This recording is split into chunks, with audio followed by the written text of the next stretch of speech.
কমে যাচ্ছে, শেষ হয়ে যাচ্ছে টাইম, তাড়াতাড়ি নেক্সট ব্যাচ চলে আসবে। সুপ্রভাত ছোট্ট বন্ধুরা, তোমরা সবাই কেমন আছো? ভালো আছো? হ্যাঁ, আমিও খুব ভালো আছি। আচ্ছা, তোমরা বলো তো, আমরা কোন রাজ্যে বাস করি? কি বললে রহিম? পশ্চিমবঙ্গ, একদম ঠিক বলেছো। আচ্ছা, আমাদেরকে বলো তো, এই পশ্চিমবঙ্গের ওপর দিয়ে কোন নদী বয়ে গেছে? কে বলবে, কে বলবে? কৌশিক, বলো বলো। হ্যাঁ, গঙ্গা। এই যে আমাদের পশ্চিমবঙ্গের ওপর দিয়ে যে গঙ্গা বয়ে গেছে, এই গঙ্গা যেন আমাদের পশ্চিমবঙ্গকে দুটো অঞ্চলে ভাগ করেছে, আমরা জানি তো।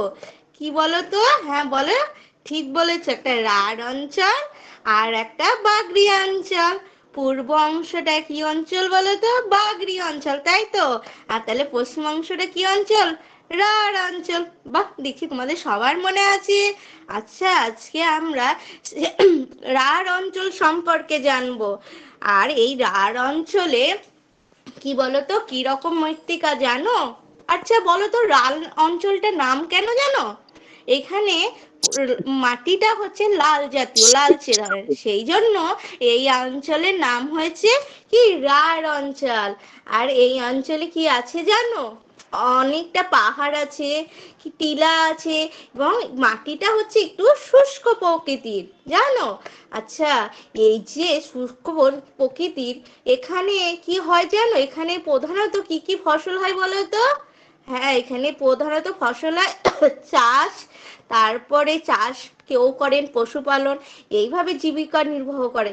এছাড়াও একটা ঐতিহ্য আছে। আচ্ছা বলো তো, আমাদের রাঢ় অঞ্চল কোনগুলো বলো তো?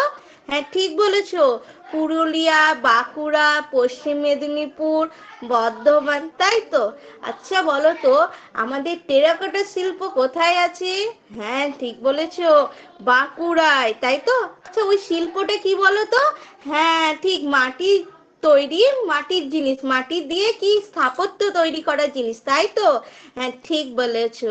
আচ্ছা, দেখবে এখানে আমরা যখন এখন আসে, এখন পুজো হোক কিংবা কোনো টাইমে দেখবে ওই সাঁওতালি মানে আদিবাসী যারা, তারা কি করে, মাথায় সে কলসি দিয়ে দুই হাত ধরে ধরে ওরা নাচ করে না?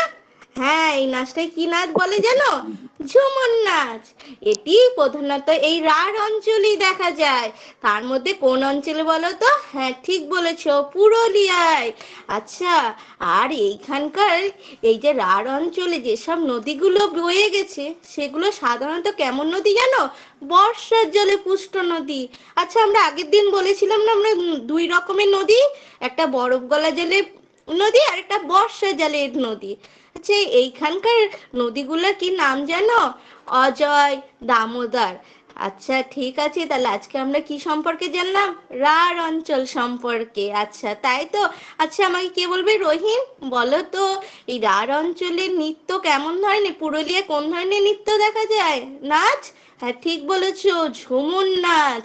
আর একটাও আছে জানো, এখানে কিন্তু বাউল, তারপরে কীর্তন, এই সব সঙ্গীতগুলোও দেখা যায়। আজকে আমরা তাহলে কি জানলাম বলো তো? রাঢ় অঞ্চল সম্পর্কে।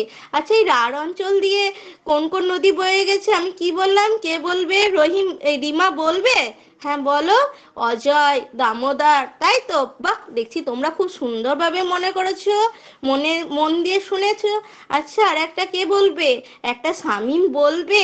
বলো তো, এই যে দামোদর, অজয়, এগুলো কি, কেমন ধরনের নদী? হ্যাঁ ঠিক বলেছো, বর্ষা জলের পুষ্ট নদী।